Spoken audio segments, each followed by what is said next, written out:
Hello, good evening and welcome ladies and gentlemen to another round of rapid fire racing action in the 2026 FIA F4 Esports Danish Championship, brought to you on the premier sim racing platform available only on PC, known as iRacing.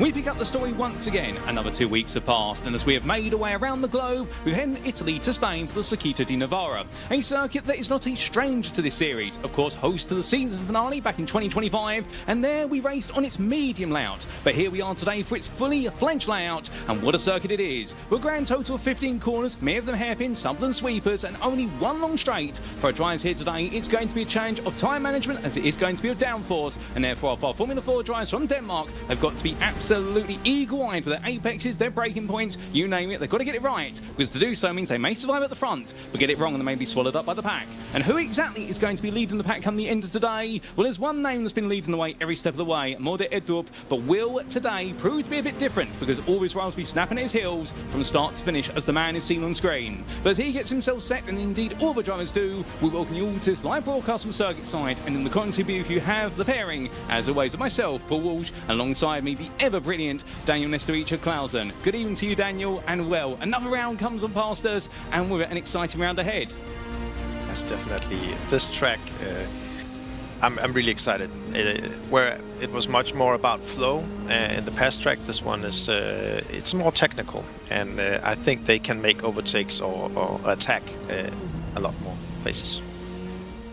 100%. I mean, Mugello, like you say, was all about finding the flying rhythm there. And we had our qualifying session, of course, that was absolutely razor tight. And there's a reminder of our calendar. Of course, ladies and gentlemen, we started all the way back on the 19th of January at Circuit Zandvoort. Then we made our way to Australia to the Bend, then to Montecento, Rudskogen. And that was, of course, to complete the first half of the season. But into March, we marched. And indeed, Mugello on the 2nd of March was where we got to see some absolutely static fighting. And here today is the 16th of March, and we're at the Circuito di Navarra. Next time out, we'll be staying in Spain, and that's where we wrap up the season, and we'll be heading to the Circuit de Barcelona, Catalonia on the 30th of March. Indeed, it could prove a very pivotal round there, and here are the standings as we make our way into this round. And Daniel, the thing is, the one name at the top as always, Morde Edrup, 28 points ahead at the moment, still 2 rounds to go and an all-important drop score, but as we we're talking about earlier in the fact, all he needs to do right now is keep it consistent, but one small mistake and he could see his rivals catch up. Yeah, he's making it tough for the others, to be honest. He's thriving, and he's peaking right now. You know, he's also driving some real race cars this season, so it's all lining up, and I'm happy to see a fellow sim racer making it on top here and going forward in his sport.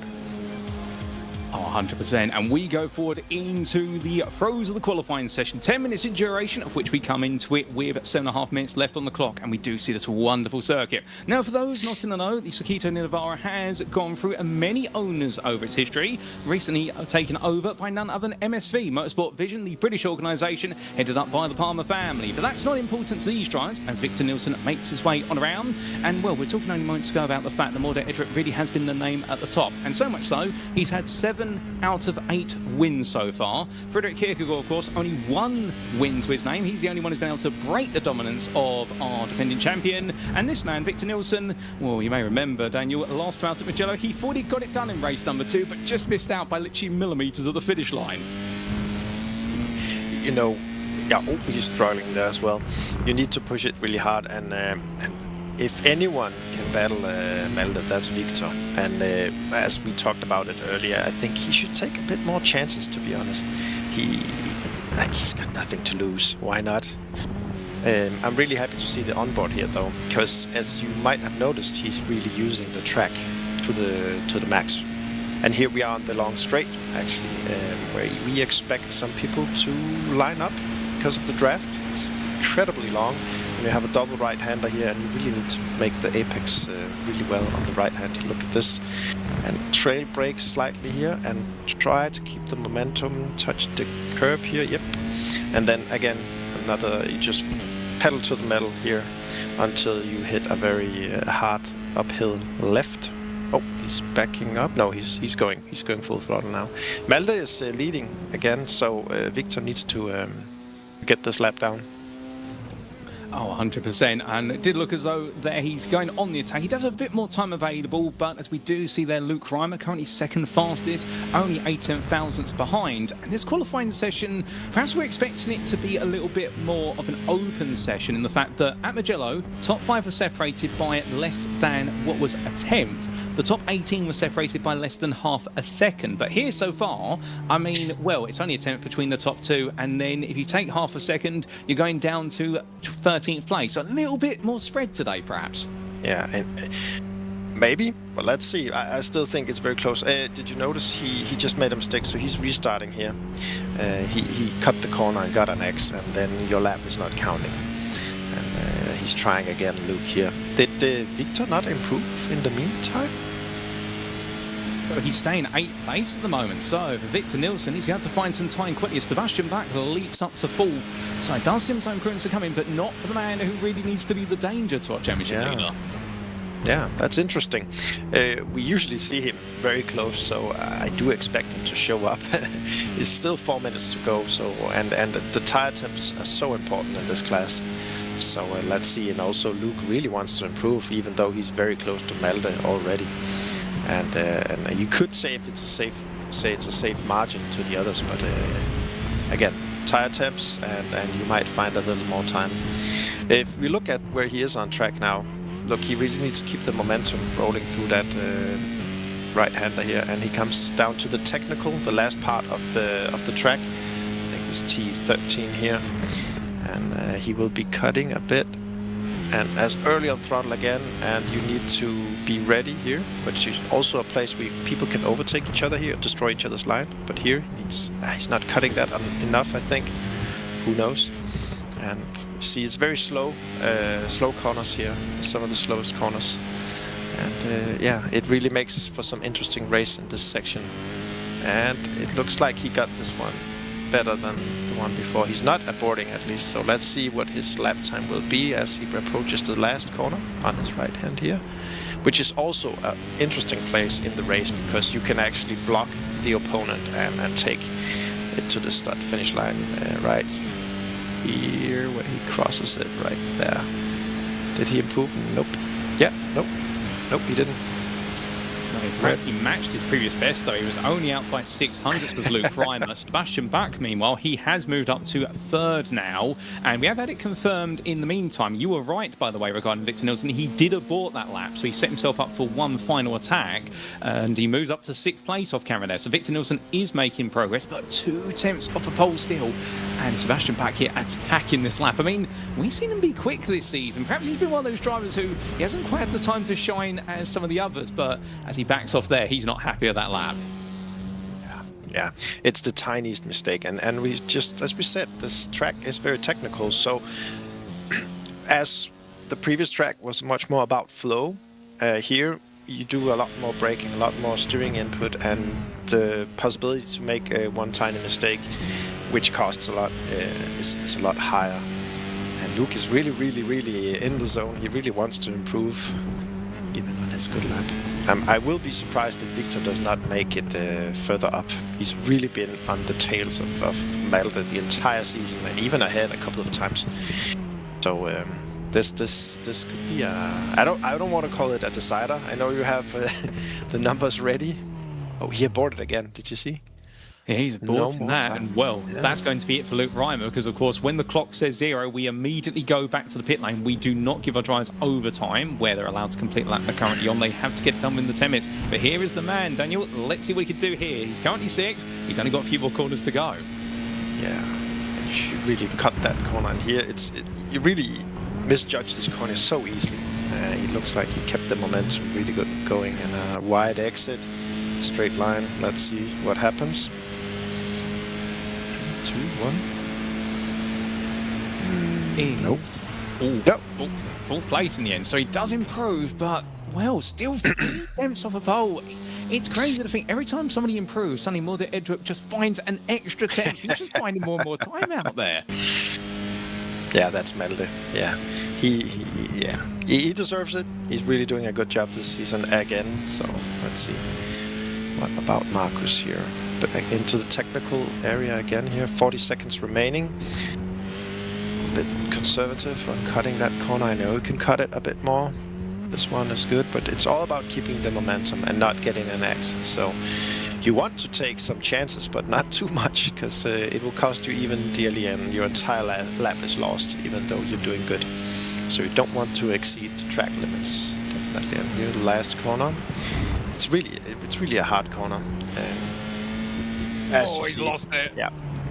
Yeah. You could see it on his face and the camera there. As soon as it started going, he knew the car had snapped loose. And constantly dancing sideways, though. Yeah. But it is a hard corner because you are basically down to, I don't know, 50 kph or something. I don't know, 70. So, yeah. There we have it. Indeed, we do have our qualifying session complete, and here is our starting grid, ladies and gentlemen, for race number 1 of round 5 of the championship. It is Morde Edrup, championship leader, who takes pole position, and in the end, a 38.289, nobody could touch it, and the closest was 2.5 tenths behind. It was Luke Reimer. The 2 Arctic Sim drivers will line up on the front row, and it is the Arctic Sim theme down to the second row as well, with Sebastian Bach out qualifying Victor Nilsson. That's the first for this season. The 2 of them separated by 1,000, so tight between them, and then Noah Carlson and Marcus Kilson for MT Race Team line up on the third row. In 7th, it's going to be Baseline Esports teams Fredrik Kierkegaard ahead of Sander Brobert. Then we do have Asger Lauritsen ahead of Magnus Jönsson. They complete your top 10. 11th, it's Albert Quadrup ahead of Miguel Siegel. And then starting on your 7th row, it's going to be William Rundfeldt ahead of Leroy Mount Ross. One of the fan favourites out there, the youngster, but he starts all the way down in 14th place today. What can you do from there? Nicholas Lund starts in 15th, just ahead of Peter Luning. And then we do have Miguel Nure and Albert Pallet on row at number 9. And then completing your top 20, it's Martin Bertelsen ahead of Philip Ilkegård. And then we have William Fries completing your 21 car starting order. So that is our grid. All of them separated within a second there in total. Another tight qualifying session, even though arguably one of the most technical circuits on our calendar. And do keep in mind, this circuit only 2.44 miles in length, or 3.92 kilometres depending on your preference of units. We'll never change the number of corners, plenty of them, 15. And there is our grid, Daniel, almost all set to go. Yeah, and it's going to be interesting, even though Victor is, quite far behind here, he will get some draft, and he has the inside for this corner. Here we go. Oh, it's lights out and away we go as they roar the way away down towards turn 1. A brilliant start there from our pole sitter, but meanwhile Luke Reimer and Sebastian Bach swapping sides as they head down towards turn 1. So it looks like Edward here is going to have all the space in front of him, but 3 wide almost. They come down to the opening corner, but Victor Nilsson decides not to gamble there, holds a tight inside line, gets a bit close to back, taps what is Luke Reimer on the rear. He's going to fall backwards then, be swallowed up by Noah Carlson and Marcus de Kilson. They're going to absolutely attack him going through 4 and 5, but in the end it looks as though that only one's going to get ahead. That's going to be Noah Carlson on the inside.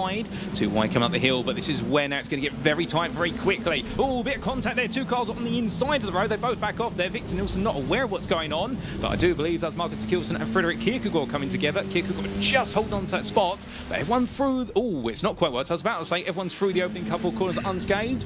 It's gone wrong for some drivers there, but still more fighting about. There's plenty running wide there out of turn number 8 and down towards turn 9 to come. And it looks like, Daniel, things are calming down a little bit. A little bit, but you can send it in T9 here, and yeah, 2 wide, and you don't want any contact right now. But I did see Victor struggle a bit in the start. Oh, and here this guy is really sending. He has the inside, so he will take it. The black and red car. Nothing the other can do. Yeah, position gained. Moved there from Magnus Jönsson. Yeah. Sorry. No worries at all as our drivers roar the way onwards, but they do calm them down now as they make their way towards the end of this lap. But again, this is normally the calm before the storm, and we talk about that time and time again this season, where everyone has a bit of a frantic moment and then goes on the attack. But here they come to the line, and after 1 lap, it's Morde Edrup who leads. Luke Reimer follows, the top 2 still together as they started. And Sebastian Bach in 3rd ahead of Noah Carlson. Next, Victor Nilsson currently in 5th ahead of Fredrik Kierkegaard, Magnus Jönsson, Marcus de Kilson, Sander Brobert, and Albert Quadrup completing that top 10. But on the second lap, well, it looks like our top 8 close together for now at least. But of course, remember the fact that you want to finish inside the top 8 to be part of that reverse grid. That's what that green line in the time tower denotes, where we cut off the inversion on the grid. But back to our 9th place man we go. It's clear to see that the draft on the start-finish straight puts the cars all together. Even though it's a technical track, then it equalizes it a bit, so they are all in one pack, if you might say, basically still. So nothing is settled, and no one can start a fight. If they do, they will get caught up with the others, and I think someone will do. Let's see if he tries to outbreak him here. Swap of positions there for Siegel getting ahead of Quadra, but we also see there a little bit of a peak from Asger Lauritsen, who's trying to recover all the places he's lost since the start. He's lost 3 places from where he started. He's perhaps had the worst start of everybody, but doesn't look like there's a change this time around. And we in the technical part, and you can outbrake some of the others, but it does have a cost.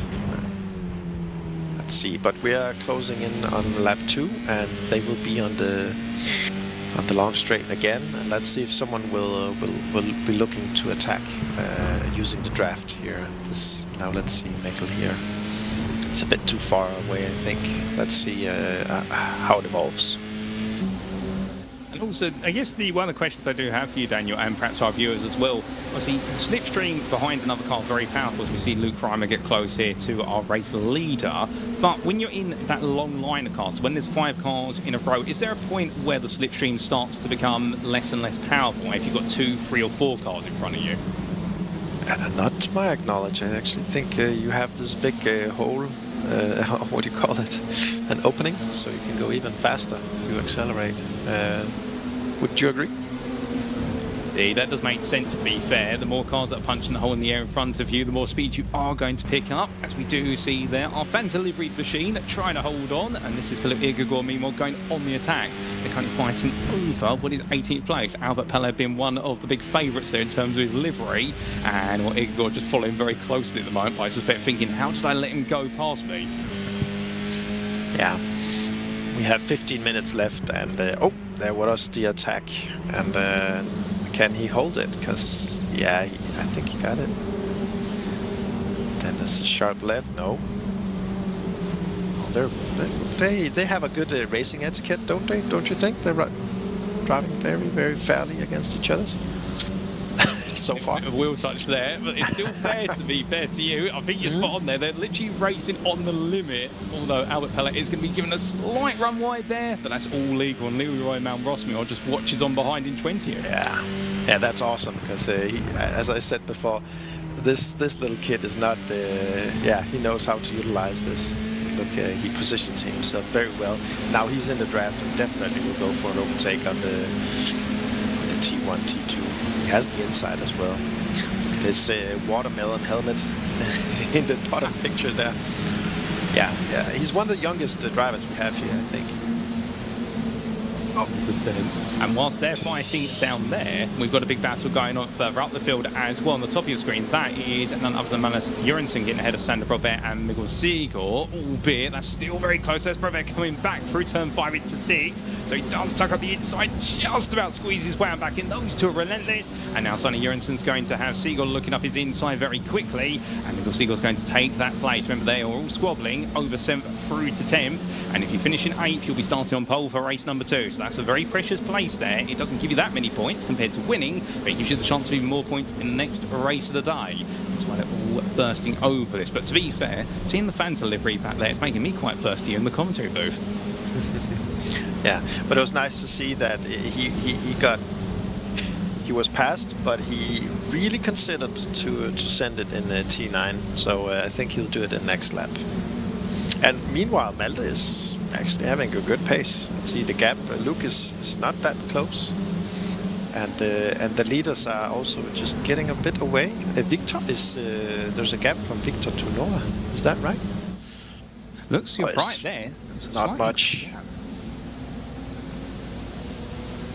No, it's not actually. I think the problem is, of course, in that technical section you're talking about, the gap expands, and it's the straight that brings them back together. Yeah, that's the beautiful nature of this track. Yeah, they're all together. And here in this, they're so tight. Oh, that was the replay. Okay, yeah, because I was about to say you cannot be this many cars in this section of the track. Oh, here's Send. Went a bit wrong for us earlier on, unfortunately. I think that was William Fries who went round early on, and then we had a third incident on one of our early laps, and that was taking a bit too much exit curb there for one of our drivers, and I think that was Martin Butterson, and in fact 2 of them went round there. I don't think they planned that one, otherwise we call that synchronised spinning. Yeah, it's often one one driver's mistake replicate to the others unintentionally. But they're really, really close together now, so no one is getting away. Nothing is settled yet, and we have 12 minutes remaining. But they are, as I can see, 2 or 3 packs now that are close. There's going to be much more overtaking, and I don't know. This track is actually also quite hard on the tires. What is the track temperature? It's 33 Celsius, so yeah, not as hot as last race, but they at the end of this they won't have that much traction and will be struggling. Even in qualifying I saw some of the drivers struggling with the grip, but that was probably more because of low temperature. Look how close Luke is here. He's breaking the draft. No, he doesn't want it. It's interesting because he will get a slight side draft here, but like you say, he really wants to pull out a bit closer before he starts thinking about moves. So I wonder if this is more strategic. Look, I'm just going to let Mode lead the race, just stay behind him, and we're not going to fight each other now because we've still got plenty of time to go. Definitely. This is very strategic. These guys knows each other and drive in the same team, so they know. And yeah, Malde can feel pretty safe right now with Victor this far away. Victor the only contender. I really like this section here. You can easily make a mistake. Actually, Malde went a bit wide. I don't know if you can get a slowdown there. I don't think so, but it was very close. It's a hard section, and you want to keep the momentum, but you are running out of track because it's a very sharp left. Okay. 100%. And it's one of those things as well. Of course, these drivers pushing as hard as they do, but that's the thing we might expect later on. Of course, tyre life starts to become a bit of a premium. You just need to drive on the limit to be able to lead the race or be in control. Small mistakes like that, a small off track, it could be the difference between victory or you finish at the back of the field. Exactly. Look how close they are in this technical part here. And I did see some battles in the back with the Leroy. He dropped some position. Oh, this is good. It's real good. And I mean, we've got battles everywhere we look, and we should point out as well, in those replays that we saw earlier on, ladies and gentlemen, we did also have a penalty awarded to number 16 of Nicholas Lund. The first incident you saw was the contact between him and another driver, and he has been given a 10-second post-race time penalty. So just a bit of context to why you had a penalty flash up on your screen about 5 minutes ago. But meanwhile, coming back to the present, well, again, Luke Reimer here playing wingman as they make their way onto another lap. Wonder how long Slash and Buck is going to want to play still. I mean, they're all part of the same team, and as we talked about last time, and the fact that Arctic Sim Racing, they do have a bit of a hierarchy out there. That's what you see on the liveries of the cars as well. But they're all itching to have their first wins of the season. They don't want to just let one man take every win. Ooh, and just behind Sebastian here on screen, we have Noah. And Noah definitely wants to fight them. And I think that's why they're trying to break the draft as well. And separate it a bit so it's not as strong, so he cannot push an attack from 4 cars back. But look how close he is. He's really disturbing the dominance here, so nothing is settled when he is there. Yeah, they're definitely all hungry for victory. I'm surprised no one is sending it there. If it was not the same team, I think more people would have tried to outbreak each other there. Okay. Most definitely. This is close. It's real close. Indeed, and as they roar the way around, well, we should keep in mind the fact that our top 6 here are only separated by 1.5 seconds, and we do have a 1.5 second gap back to 7th through to 9th. That's to Kilson, Probert and Sigor, and then we have our third pack that's very close together. So we have 3 main packs all contesting the top 12 to 13 positions, but it only takes one battle at the front here, and we could see this pack gradually push backwards towards the rest of the field, and that's what you can see here on the long start finish straight. But another lap put in the books there, and right now, Reimer once again just acting as cover on the inside. I also do wonder, Fredrik Kierkegaard, of course, is the only driver who has taken a win other than Morde Edward this season. He's 6th at the moment, but he might surprise everyone a bit later because he's just watching at the back of this group right now. Yeah, they're 8 minutes remaining, and you need to be very wise about this. One thing we can note is that you don't have any DRS, you don't have any push to overtake or battery here. It's all about keeping momentum. So when you're driving this close, and let's say one guy misses the gear or hits the gear lever a bit later than the others, it has a ripple effect or a consequence for this guy. So it's the tiniest of mistakes. You cannot do it. So they are driving really, really, really beautifully right now. Oh, without doubt. I mean, following this close as well, and the lap times are absolutely pixel precise every time. They are all within a tenth of each other, and right now, nobody is making a mistake, and time continues to wear down here.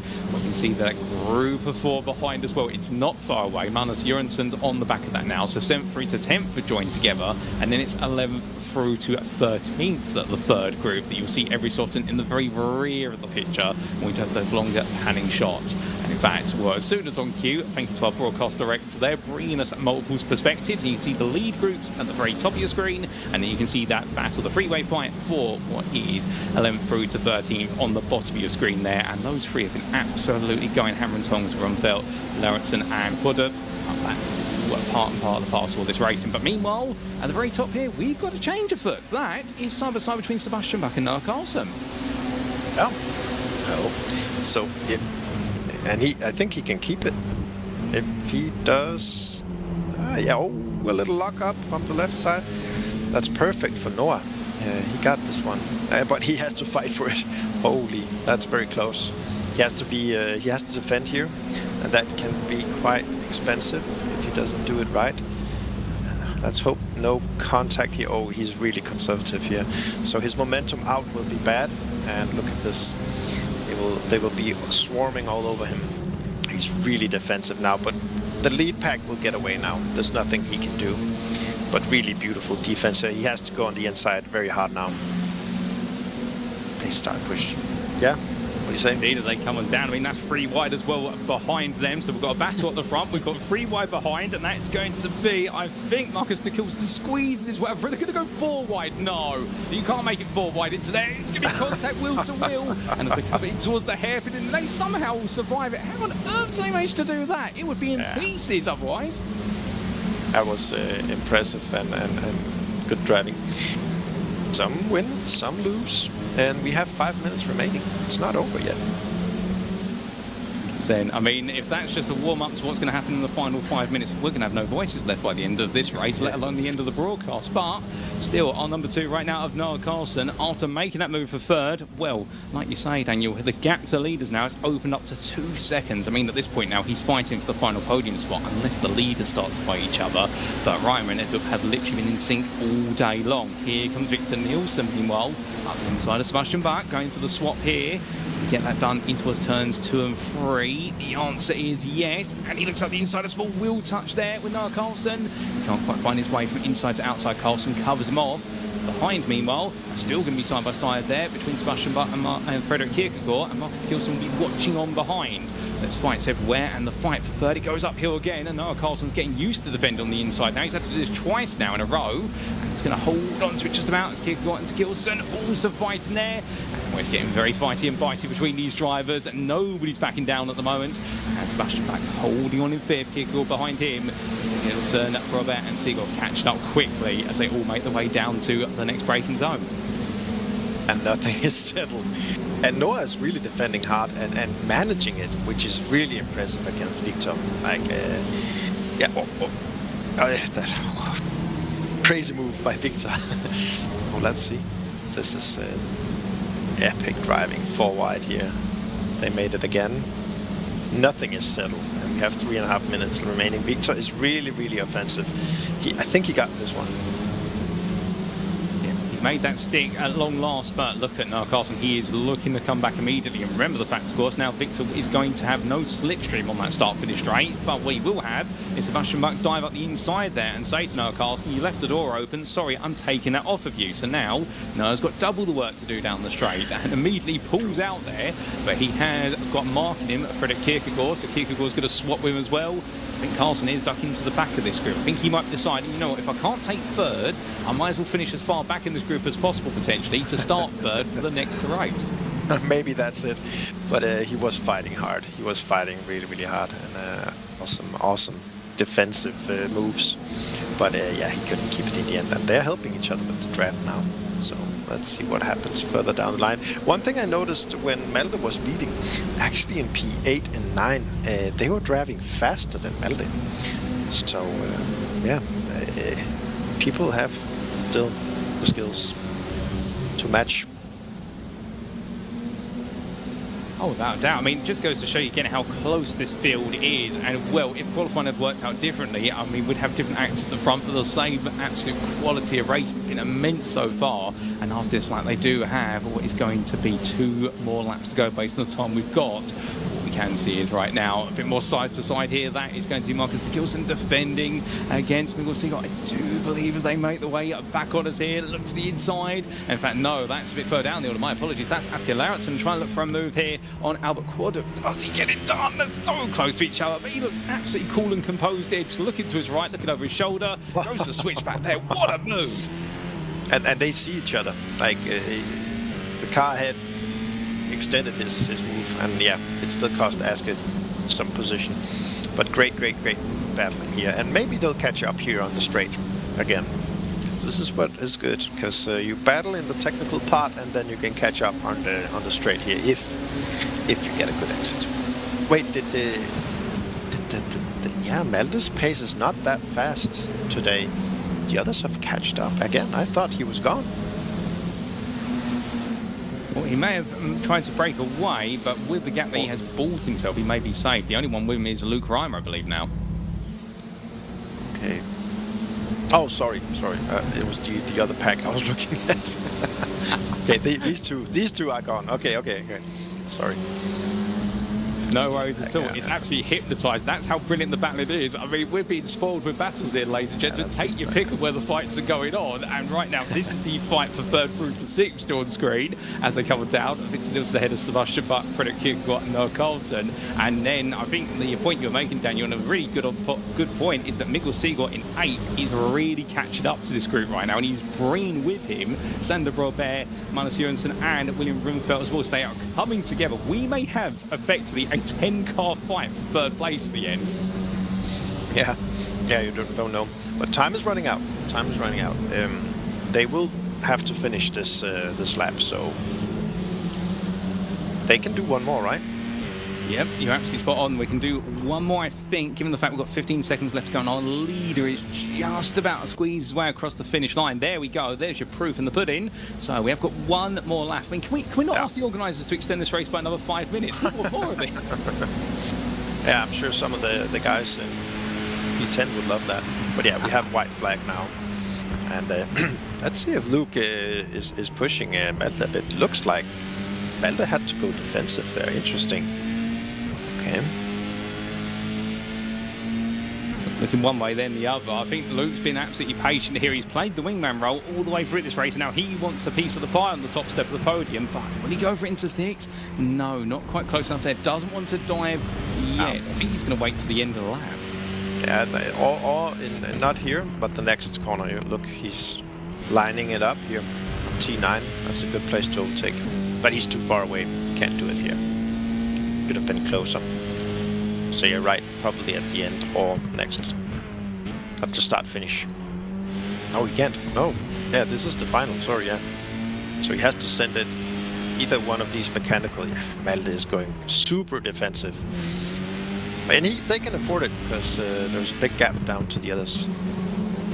With a 5-second gap here, they can afford to fight every step of the way to the rear end, but Motorhead quite defensive as he comes in towards turn 13. Ryman looks around the outside, goes to the old switcheroo, but it's not enough. He hasn't quite got the traction. He's got one more chance at this. Yeah, he has, yeah. It's not over. It's not over, because this is the right-hander to the...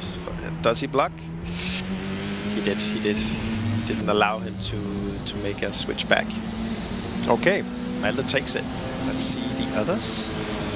Indeed, Border Edric will be your winner. A big smile on his face with Luke Reimer chasing him every step of the way. That's your top 2, but who finishes in 3rd? It is going to be Victor Nilsson, who comes out home ahead of Sebastian Bach, with Fredrik Kierkegaard holding on to 5th. In the fight for 6th through to 11th, take your guess, ladies and gentlemen, who's finished there. We believe it's Miguel Seagull ahead of Sander Robert, and William Runfeldt has just squeezed into 8th by only what was a 10th over Magnus Jørgensen, and then Albert Quadra rounding off your top 10 just behind, with Lee Rauman Ross best the rest in 11th place. But goodness me, what a conclusion to this race. I mean, spoiled for choice battles every step of the way. And look how close P8, 7 and yeah, all these guys were. You need a photo to see how close they are. Was it William Rønfeldt? I think he's the youngest one. Do you have his age? I don't even remember. Like, he's extremely... Anyway, you have the points. Well, here's your results, ladies and gentlemen. Subject to any stewards' inquiries after our first race of the day. Mod Edrup, your winner then, making it 8 wins in 9 races so far, ahead of his teammates of Luke Reimer and Victor Nilsson. Victor Nilsson having to fight for third every step of the way, and he was able to hold it ahead of his teammate Sebastian Bach. But baseline esports team Frederick Kierkegaard completed your top 5, and it was a further 2.5 seconds to Mikkel Seagull, who put in a lion's effort in order to be able to make sure that Sander Brobert, William Rumfeld, and also Manus Jørgensen were not able to pass him. William Rumfeld deserves a special shout out. He will be your pole sitter for race number 2, the first time he takes pole position for this season for the CS55 team. And then we do see in 10th place Albert Quadrup rounding off that top 10. Behind them in 11th, it was Aske Lauritsen ahead of Philip Igegor. And then we did have Nicholas Lund ahead of Albert Palle, with Leroy Mount Ross completing that top 15. Ahead of Noah Carlson, Marcus Kilson, Martin Bertelsen, Peter Looney. And then, sadly, we did have the retirements of a few drivers, including Miguel Njor.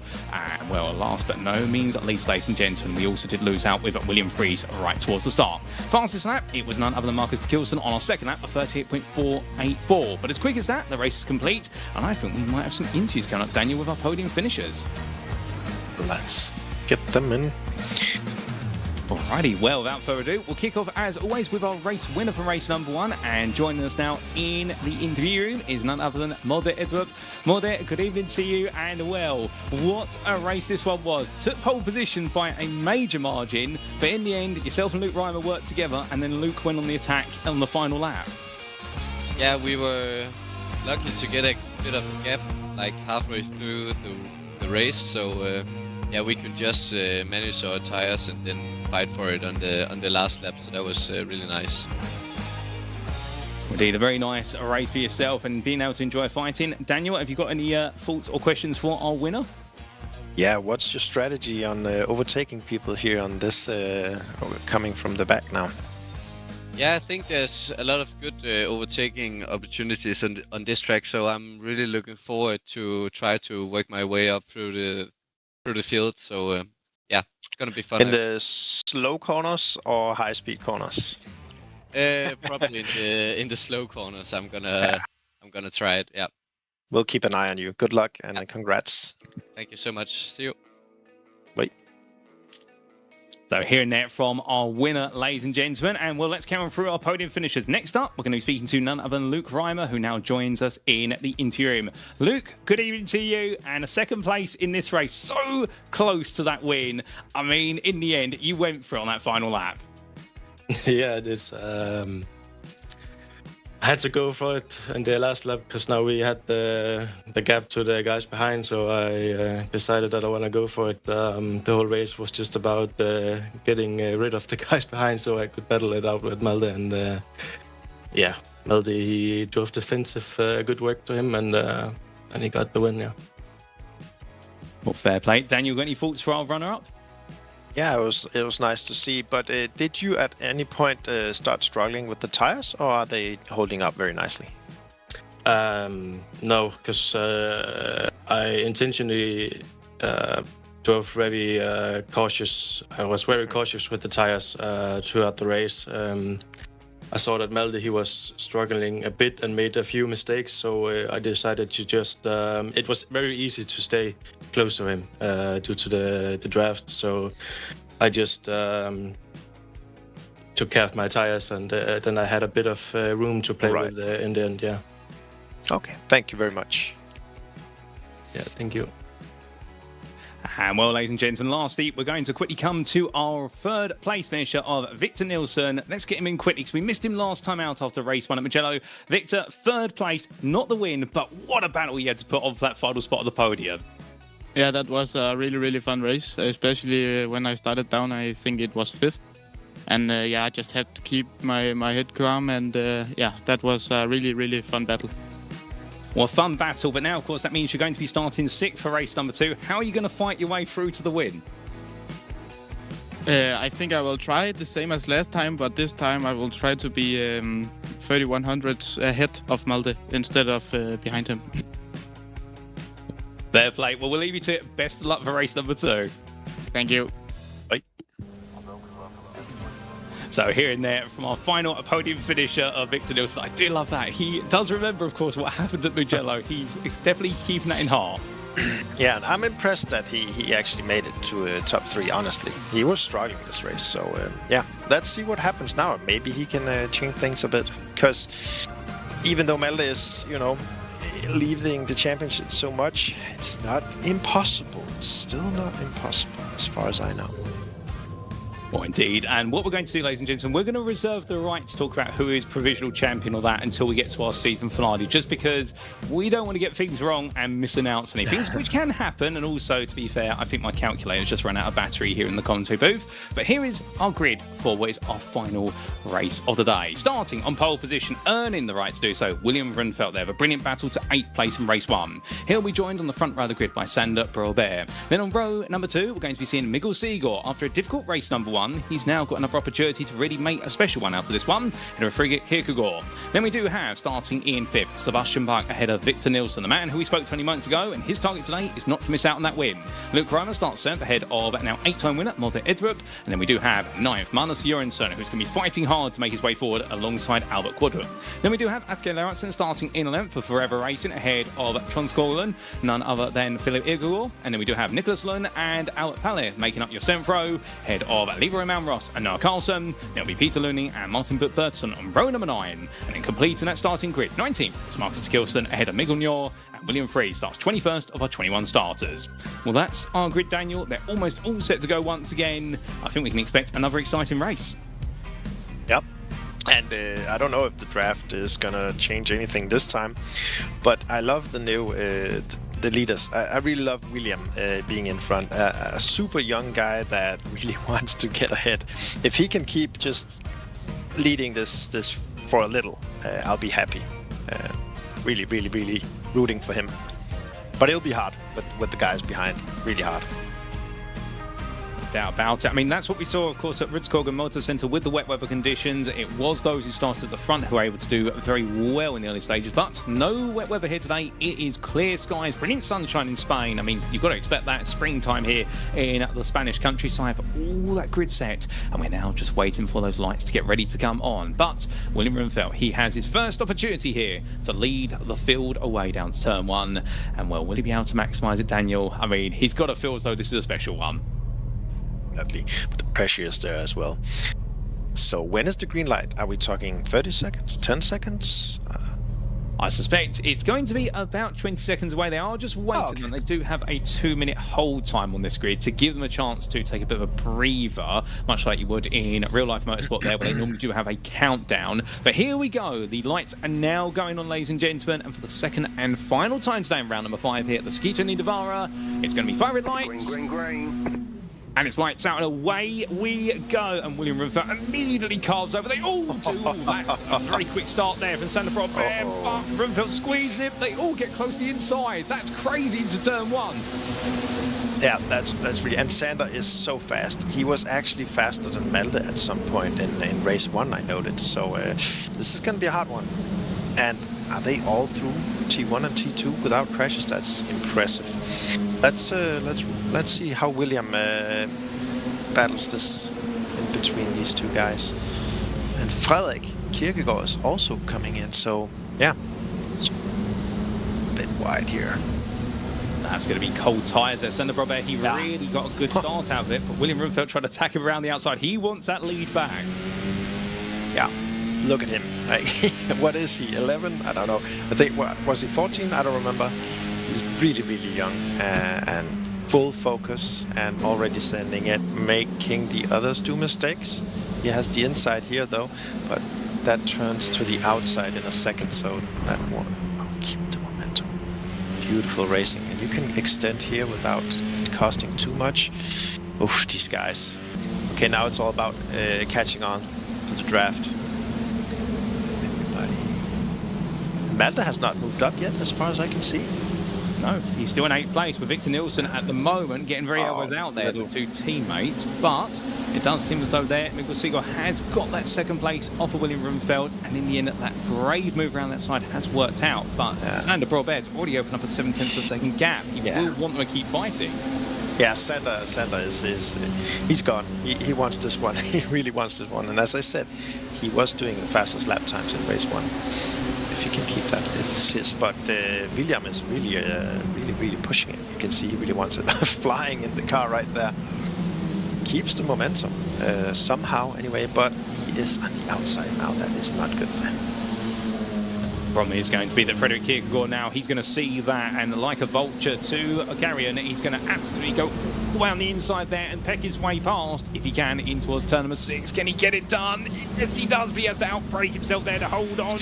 And we'll change position, but he slots back in, does Wimfeld, and now looking to the inside there. And oh my goodness, Frederik Kierkegaard, if he'd gone any later to snatch the car to the left-hand side of the road, he would have gone spinning into that braking zone. That is as late as possible to do a switch of direction there. I think he might get a warning from the stewards afterwards to say there's a change of direction, and then there's that. But still, that's the brilliant racing we come to expect from these guys. Yeah, they are relentless, Arctic Sim Sport, and again, look, they are eating him up one by one. Don't interrupt. Look at what is Molde. They're going up the inside of Victor Nilsson. They are fighting incredibly hard there for what is 7th place in the background. Yeah, looking good. This Victor really needs some points here, but he's on the outside now, right? On the outside there, so he does fall back into 8th, but indeed right now I think Victor Nilsson saying if I can't win this one, then Molde can't either. But this is going to really light the field open. He did you see that attack? He blocked it. Yes. So yeah, and here we go. What is this? 4 wide, 6 cars, 8 cars. So nothing is settled, and we have 16 minutes remaining. This will be good, and Sander is really pushing it. Let's see what happens here on the right hand. Malte has this one. It's not the cleanest, but he's going to get it done. Oh, goodness me, he gets contact there, and that's one car going sideways. Who is that? I believe that's William Rumfeld going very sideways. He's been tapped, and now he's going to find himself all the way down in 14th. He's going to be surrounded by none other than Albert Pallet, and also what will be at Marcus de Kilson. So he's going to drop to 15th, in fact, as he's going to tuck up the inside there. He's going to be able to get that place back. Well, Albert Palace simply used all the road, then plus some of the runoff area there. He's paid to use the circuit, so he's going to use it. Car coming back off the road, I believe. Yes. Well, I wonder who that was. Was that William Rumfeld? No, it's not William Rumfeld. No. But yeah, it's not. Yeah, you cannot avoid some damage at that point. So I think you got in a sandwich here. You know, he was battling, and then Victor sends it here just behind. Have a look here on the blue car. Okay, that's a race incident. They're 3 wide, nothing he can do. None of them. So unfortunate for William, but good fighting. What? Yeah. That's not good. Did you see that cut? I did indeed. Well, we do have a few cars that are damaged, we should point out, ladies and gentlemen, and they will be expected to come into the pit lane. Rumfeld is one of them, so it's Albert Quadra, Nicholas Lund, and William Fries. But I suspect the stewards might be taking a look at that one, what exactly happened there. Because I think some drivers might be having some tempers come off. Alternatively, they're driving cars that have got too much damage to be in control. But still, whilst that racing went out of control, here's a replay. Oh, that explains a lot more. And that was a car going very sideways. Sadly. Well, that explains it. I think he was just trying to get the car home, and at that point, we had nowhere to go other than to drive across the road. But look at these guys. Really nice battle, side by side. Oh, another spin in behind. Again, it's the tiniest mistakes. You cannot do it here. And comparing this to modern Formula 1, you do not have this battery power overtake options, so you have to keep the momentum. If you change to the wrong gear or brake a bit wrong compared to keeping the momentum compared to competitors, you're off. Or like a little slide that this guy had here, and he will lose this position because the other guy has the inside. Let's see, unless Albert sends it as well. Well, we know Albert has a reputation for trying to go for moves and send it, but I think there he's decided to let Jørgensen and also de Kilson just continue to fight each other 2 wide all the way through. He thinks he can get a 2-for-1 special here. I love this technical part of this track. Look how many options it gives for everybody. Of course, they're losing to the guys ahead. Oh, and a little outbraking here, and he keeps it. Awesome. Oversteer on exit, that might just open up the door for his rival to get another move back on him. In fact, he just loses out there versus Jørgensen, but he's going to be waiting. And behind now we do have Peter Looney. He's caught up to this, so all that fighting brings the next car in the pack onto it. And I mean, they're fighting over places outside the top 10, but they're still worth points to them. It's all about picking up every point they can. course, they make their way on to another lap here. It's also crazy to think that's just 7 minutes of racing. We've still got another 13 plus a final lap to go. This race has been absolutely fantastic. Bit more rough than first round, but they are driving a bit more nicely. But looking at the lap times as well, I see they are improving. All of them are improving a lot here. These guys are not done, huh? Definitely not, as we see Victor Nilsson here side by side with Asger Lauritsen on the inside all the way out the hill. Lauritsen's going to try and hold it all the way round. This is going to be brave. If he gets this done, he just run out of road there. And, well, he will be arguing that he was run off the road. Nilsson would argue that he was going to run out of road either way. And then diving up the inside there, as you were saying about momentum earlier, that's going to be a move from Noah Carlson. And it's a super hard corner, like really, you need to position yourself so well. I've lost so many positions in that corner. But yeah, Noah is not giving up. He's really needing some points as well in the championship, to be honest. So it's tough odds against this Arctic sim. They have really been dominating this season. Now, and meanwhile, speaking of the leading Arctic Sim driver in terms of the championship, here is Mother Edric, currently in 4th place. He has found his way past Sebastian Puck and Luke Reimer after all the chaos that unfolded a couple of laps ago. But now, his task is he's got to close down a 2-second gap to Frederik Kierkegaard, which, keep in mind, of course, he has no slipstream on the back of that top 3, so therefore he's got to try and find a way to outpace them. We know he was the fastest driver in qualifying. He proved that, because remember, closed qualifying session, nobody had the slipstream to work with there. They all had the circuit to themselves. But can he catch up to his top 3? The one thing he does have going from, I do believe, Daniel, is the fact that our top 3 of Brobear, Miguel Siegel, and also Frederik Kierkegaard, they're not all part of the same team, so they may not be wanting to work together. Time will tell, time will tell. I actually thought that Sander would disappear, but looking at the lap times, Sigurd was faster last lap, so they are catching up. We have Leroy. Oof. Oh, what's that? That's Victor. That's Victor Nilsson. He just tapped him on the rear and sent Victor round. So for Victor, his championship campaign. But the wing is gone. Did you see it? The wing is gone on Victor's car. Yes, it definitely came off there. And, well, the loss of that wing, I don't think he's going to be able to carry on. I think he'll have to come into the pits at the end of this lap. With 10 minutes remaining, that would be the best, yeah. That's tough. That's tough. Mistake by the looks of things, but of course small mistakes can end up with big consequences, and sadly for Leroy Mount Ross, as much as I think he'll protest he was innocent there, I think the stewards might have a bit of a dim view on that one. There's no malice meant, of course, but that's what happens when it's close racing. And here is a replay of the incident, and just comes up a bit too quick out of turn 5, and after that you make a small tap. Yeah. And well, I mean, you've probably been there yourself, Daniel. It's you got to hold on for dear life at that point. Yeah. But that's also what I said. You know, he might think he's doing the right thing, Victor ahead. You know, braking when he thinks it's the right moment. But if the guy behind doesn't, then you know, this is the tiniest margin. That's why it's so impressive when they're just following each other with a few meters apart in this high-speed corners. You know, it's the smallest inputs can exactly result in that. And the same goes with the top 3 guys right now, where Sander is leading, and he wants that one, as so does Frederik, which, you correct me if I'm right, Frederik is the only one who has taken a win of these 3. Yeah. So the others are hungry, definitely. Now that Malle is not there. I think hungry doesn't describe it. I think you'd say starving at this point. Yeah. Oh, did Noah just get the slow down there? He was really wide through that left-hander. It could be that he will have to release the throttle, and then the other 3 guys will show up very close. Let's see. Find out if there's a change in due course. We see our top 3 together right now. Not quite perhaps at the point of the race yet where they want to go full attack on each other, but you can see that looming threat of 4th through to 6th. It's only 2 seconds behind right now. One small battle between this top 3, and suddenly it's a 6-way fight for the win. It is no longer a 3-way fight to who sits where on the podium.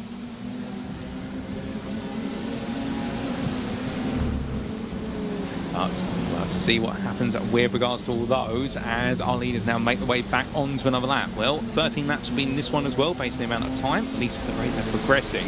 And it does seem so in terms of track temperature, Daniel. The temperature has gone up a little bit by a degree, 33 degrees now, so not quite Magello temperatures as we said earlier, but still, for these tyres towards the end of the race, they are going to be feeling that wear. Yeah, and it will limit some of the options for attack, defense. So, yeah, nothing is settled. As I said, I thought Sander would get away. He didn't, and since the other guys caught up with him, he will go defensive at some point, and we will have a, what do you call it, a dogfight. Let's see what happens. Oh. Then we will see that eventually, but as we do see on number 13 of Leroy Manross chasing after Marcus Kilson, well, he may not be aware of it yet, but he has just been awarded a 10-second penalty for causing a collision. That has been deemed by the stewards, and that would have been the contact to the back of Victor Nilsson's car. So unfortunately, a slam dunk there. So where he finishes, add 10 seconds onto his race time, he'll be demoted down. Asker Lauritsen may not be aware of it at the moment, so he's just going to keep chasing, currently running in 10th place. So looking left, looking right, trying to figure out where to attack. And with 7 minutes remaining, he also needs to do it with some strategic, or not just send it on everything. And if he doesn't know about the penalty, then yeah, he won't do anything right now. I think that's going to come down to strategy at this point. Have you got any tyre life left to attack? Because if you've been attacking so much since the start, well, you're pretty much running on bare tyres at that point. Yeah, that's why I asked the others, like how was the tire wear, and you could hear that they actually think about it, because you have fast corners and you have those slow mechanical corners where you can easily lock up. So this track is intensive, but it's a short race, 20 minutes is not that extreme, but there's still a factor to factor in when you're driving on the limit of grip. Doubtedly. And if anybody's sat there right now thinking, how does this translate to real life? In a lot of FIA run F4 series around the globe, including the United Kingdom, you will see the races be around 20 to 30 minutes in length, if my memory serves correct. So this is very accurate to what you would see in real life, and hence why we do have the wonderful FIA F4 on the iRacing simulator, modelled on the 2022 spec car, if my memory serves me correctly. Of course, our drivers won't be thinking about that right now. Well, they may be wanting to get into F4 one day, these youngsters. Going the way down here, we can definitely see still that gap between third and fourth. It stays at 2 seconds, but our leaders are just getting closer and closer to each other. Sander Robert, I think to your point earlier, Daniel, he's not able to get away. I wonder if he's saving his tyres to the very end here. It's almost as if he's bunching the trio up. Yeah, well, he tried to get away in the start, so let's see. Looking at the lap times, like the top 3 are definitely not the fastest. Mid-pack is fast as well. Even P10 is faster. So yeah, let's see. They are on the same team, as you can see. And they are in the draft here, and they don't need to be scared of Malte catching them, or maybe. Are they waiting? I don't think so. Oh, look at this. He's breaking the draft. Interesting. 5 minutes to go, and Sander Robert now starting to position himself to break the toe a little bit. So perhaps you think that picture, but that's moves the Seagull on the inside, and a bit of a touch between the wheels there. They survive it just about, but that's going to cost them time. And here comes Kick on the inside. He squeezes it towards turn number 4, and up the hill in towards 5 they go. Battle for second now. Inside has it. All the way up the hill into that braking zone. It's Kierkegaard, like you say. I think. What do you think? Yeah, no, it's not the red car. Well, I've always heard the story of the red car and the blue car had a race, but not the red car and the orange car had a race. But in the end, the orange car wins it. Miguel Ziegel will take that second place back off of Fredrik Kierkegaard at the moment. But you can definitely see he's quite vocal at the moment on the radio. Making his way down here. They're enjoying themselves. Ooh, that's the concertina effect. Taps on the rear and backs off there immediately. 4 minutes remaining. This is not over. But will Sander Robert actually get away now? That's the question, because he has a little gap now. So Alde is still far away. So yeah. They have a couple of melees left they can do without costing them. We've seen it before, right? Malte just shows up and it takes advantage. So they need to be careful. I mean, now they've been only 1.1 seconds behind now. He is closing, but they have calmed the fighting down at least for this month. So perhaps, like you say, they're just enjoying it once. Now they're going to reset that battle, and then on the final lap they'll do it again. If they want to stay on podium, at least, that's again, we're back to strategic choices here. That's the beauty of this class. Yeah, this is a really fun right-hander, honestly. It just keeps going and going, and you need to trail brake so carefully, you know, because you can keep more momentum than you think. And yeah, there are three cars trying. Who's the lead pack here? Number 2? Noah? Noah Carlson. So this is the Okay. pack for 7th all the way down to 11th place with Magnus Jørgensen. Going a bit too wide at turn 3 perhaps, but to be for exploring those track limits. Yeah, let's see. But you can definitely see that this is not over. This number... Yeah, the guy behind Noah definitely wants wants that position. Fighting it over 7th, and Marcus de Kilson all over the back of him. But like cars here in terms of liveries, I think these two, they've tried working together, and now they've decided, you know what, we're going to have a bit of a fight over this. Albeit Leroy Malmros is still watching it from behind. Yeah, and 2 minutes remaining of the... Yeah, like, we only have 1 race after this one, so it's really matter now. Coming down the crunch time here, and as we do see that battle for 7th place just wind its way on. Of course, this pack currently is Noah Carlson, Marcus Kilson, Leroy Malmros, Asger Larsen, and Magnus Jørgensen. Very tight. They've all come from very different backgrounds in this race in terms of where they've been caught up in the earlier incident. They've all survived it just about, and you do see Albert Pallet 3 seconds behind, and he's trying to close up as he can. But penultimate lap we go on to for these drivers, so on to lap number 12. We do. Well, right now, our leader, it's none other than Sander Robert. Half a second was the gap crossing the line. That gap is coming back down again. Seagull and Kierkegaard right now. I think they've decided to calm down for a bit. Fastest lap is owned by number 9, Fredrik Kierkegaard. He'll be happy to take that bonus point today. You can see in the background, Modder Edrup leading the group from 4th to 6th with Sebastian Bach and Luke Reimer there. But right now, he can't bridge the gap. It's still 1.4 seconds, and the slipstream is what's holding him back just a little bit, no matter how hard he hustles the car. But I guess the question is, Daniel, does Sander Robert have enough in him now to hold on for this lap plus 1 more, or is he at risk of being caught up here and passed? It definitely looks like he's pushing it, extending and going wide on each corner. Let's see if he cuts this one. He did, yeah. So yeah, he's... Oh, did you see that? That was a slide with the rear. Yeah, that can cost a bit more than... Definitely not happy for that. So let's see.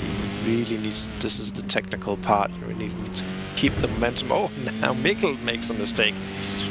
Will he be overtaken now? No? Okay.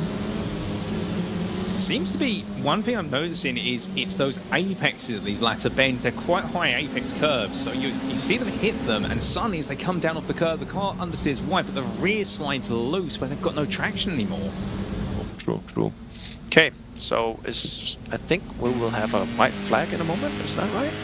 Indeed, on to the final lap of right now Mikkel Seagull. Well, you can see the grit on his face here. He knows that the gap to Sander Robert may be a bit big, and therefore he might have to worry about Kierkegaard behind, but we will see. One last trip around the Circuito de Navarra we have, ladies and gentlemen.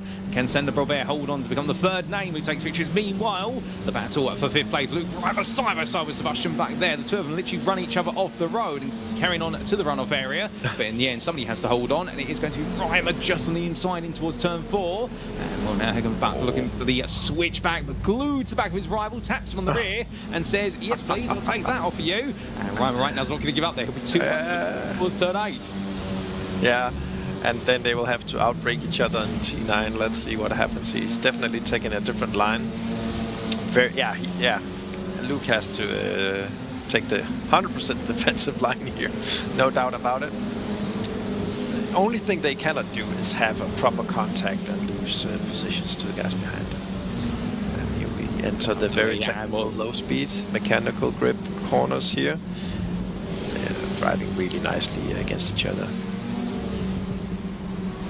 Brilliant battle in between them, and right now the fight for 5th. You can see how much time they've lost to Modder Edrup, but as our drivers come towards the very end, here is your leader, Sander Robert. Hold on, 2 more quarters to go. He clears turn 14 easily, now turn 15. All he's got to do is get this right on the brakes and make sure the rear of the car doesn't come loose. And well, ladies and gentlemen, the question of will we see a 3rd name take victory in this series? We will, because Sander Robert is going to come on home to take his 1st win of the season. That's a big smile on his face. He's over the moon with that. And completing the podium will be Mikkel Sigurd and Fredrik Kierkegaard there. 3 fresh names to the podium at some time. Morde Edric holds on to 4th. Sebastian Bach will take 5th ahead of Luke. Well, in fact, no, Luke Reimer takes 5th ahead of Sebastian Bach. And then we do see in that big scramble for 7th. It is Marcus de Kilson just ahead of his teammate Noah Carlson. We'll leave Roman Ross and Asger Lauritsen completing that top 10. 11th, Anders Jorgensen, as the rest of the field now cools things on down. Goodness me, what an absolutely hot-headed race this one's been, Daniel. Race 1 was peaceful. Race number 2, meanwhile, I think the Spanish sun has done something to our drivers. It's brought out the very best in them in some regards. Yeah, it was awesome. And did someone just crash there? No, well, the race is over. But yeah, some close battles. You want to run through it? Okie dokie. Well, ladies and gentlemen, here are your provisional results from race number 2, subject to any stewards' inquiries. And I suspect our stewards may be a little bit busy after this one. Sander Robert taking victory in the end by a 2nd for Arctic Sim Racing ahead of his teammate Mikkel Sigurd. Fredrik Kierkegaard for Baseline Esports team returns to the podium with a 3rd place. Morde Edric 4th there. But right now 9 with the difficulties for his teammate. It may be enough to get things done when we go to our season finale. Luke Reimer 5th in the end, holding off Sebastian Bach to the finish line. Then Marcus de Kilson was 7th ahead of Noah Carlson. Leroy Malmrosk and Asger Lauritsen completing that top 10 in a very tight fight for 7th through to 11th. But sadly, somebody had to be 11th and be the best there is, and it was Magnus Jørgensen, the Dane in the end. 11 seconds off the winner, but 4 seconds clear of Peter Luning. The MT Race Team drives survive in the scuffles early on to take his best result of the season and the midpoint, and then Philip Irgegård there in 13th. Martin Bertson, 14th ahead of Albert Palle. Then we did see William Rundfeldt, the man who started on pole. Sadly, the race all fell apart for him on lap number 3. And the CS55 car in 16th place had Nicholas Lund, Victor Nilsson, Miguel and Albert Quadup there, all the way down to 20th. And we also saw the retirements there for William at 3. So 4 retirees at the end. And, well, a bit of a difficult race for some, but not for everyone. And, well, I think with that, Daniel, an incredible race. And, well, we've got an incredible podium to interview today. Yeah, nice with some new faces, honestly. I can't wait to hear Sander. He looked really, really happy. But yeah, he had the pace, so let's get him in. Indeed, let's bring Sander Robert into the interview room. And as he does join us now, Sander, there was a huge smile on your face as you crossed that finish line. A first win of the season. How does it feel? Yeah, it's an amazing feeling always. I mean, we are here to win. We are not here to be number 2. So of course, it's a great feeling. Then, I mean, the smile tells it all. And I think over to yourself, Dan. You might have some questions for our now 3rd race winner of the season. Yeah, congratulations, Sander. And I saw in race 1 you actually had a really good pace as well. So I thought you would get away this time, but you had to fight for it, right? Yeah, but I mean, we were, I think, 7 out of the top 8 cars were from my team, Arctic Sim. Yeah. So it was quite difficult to communicate with your teammates. And of course, we always, everyone wants to win. So it's like in between the team that we have to decide who wins. Yeah, I understand, but you definitely had to fight for this one in the end. It was not given to you, so really great racing. Awesome to see, and congratulations. Thank you. Congratulations, Sander, and we will catch you, of course, in our season finale in 2 weeks' time. But until then, savour that victory. You've earned it the hard way. Yeah. Thank you. So here and there from our race winner, Sander Robert. And let's not keep our runner-up waiting, because coming up next is Mikkel Sigurd, who joins us now in the interview. Mikkel, good evening to you. 2nd place in this one, not quite the win, but to be fair, you had to make sure that Fredrik wasn't going to take 2nd off of you. Yeah, that was once again a good race. Struggling a little bit with the tires in the end. And yeah, Fredrik was just really fast. So happy to finish in the 2nd place. And I'm sure if you've mentioned the fact you're struggling with the tyres, I think Daniel's going to grill you now with a few technical questions about your race. No. I actually think, Mikkel, that was awesome racing. It was nice to see you pushing it so hard. I saw you also lost traction a couple of times, so that I guess that means you're pushing it to the max. Yeah. It was good. Congratulations. Thank you. See Mikkel in our season finale. But with that, ladies and gents, we now have our 3rd and final place finisher on this podium. Join us now in the interview room. It's none other than Fredrik Kierkegaard who joins us. Fredrik, congratulations on making it back to the podium once again. It's been a little while since we've seen you on the podium. Not the win this time, however, 3rd place, but a well-earned one. Yeah, we have practiced a lot on the other circuits. I was quick in the wets, and actually first time we managed to get the pace in the dry. So yeah. Brilliant pace out there. And I do have to ask, just before we come to Daniel, I mean, are you a bit of a wet weather specialist then? And perhaps dry conditions have been something you're working on? Yeah, you see, from the bend qualifying to Roskilde, there's a big step up. So I think the wet weather conditions are suiting me better. Fair play. Over to you, Daniel. Yeah, I think you did well, and as I just said to your buddies, like I think all of you three had a really good pace, and it was nice to see a battle. And you're also going a bit side by side with your buddies, right? Yeah, we have some small battles. You know, every time you make a mistake, you lose time to the group behind. So we have to be clever to move forward, because you don't want to be catch up by a group, especially if it's only top 3. Exactly. But I think you managed well, so congratulations. Thank you very much. Thank you very much. Good points. Yes. Well, of course, ladies and gentlemen, we will see Frederick in our season finale of the Circuit de Barcelona Catalunya. But until then, we wish him all the best luck in his preparations. But what a day it has been, Daniel. I mean, we have had some absolutely incredible races here today. 2 races have been absolutely cutthroat, particularly race number 2. I mean, is that the best way to describe it, or have you got some other adjectives you use? I really loved the photo finish at race 1 as well, you know, not to underestimate, because, yeah, this race 2 was a bit more action-packed in terms of contacts. But pure racing-wise, I think race 1 was actually also very interesting. And the good news is, of course, ladies and gentlemen, the sun isn't quite setting on this series just yet, because that was our penultimate round. And, well, we're not going to have to travel too far, because in the background you can see our host for our finale on March the 30th will be the Circuit de Barcelona Catalunya, a circuit which is known for its balanced nature, as well as the fact under the Spanish sun there's a little bit of fun to be had. But of course, we've seen today battles are plenty in both our races, and Mother Edrup has continued to lead in terms of points scored. He is the favourite going into the season finale, but will there be a late twist in the tale? The only way to find out is to come join us live from Circuit side next time out, as we will be bringing the curtain down on the 2026 FI F4 Esports Danish Championship. It's brought to you on iRacing, and well, until then, ladies and gentlemen, it's goodbye from us here in the Conte booth. And this broadcast brought to you by RaceSpot TV. But until next time, remember to stay safe, stay well, stay smiling, and most importantly, remember to stay on track. Good night.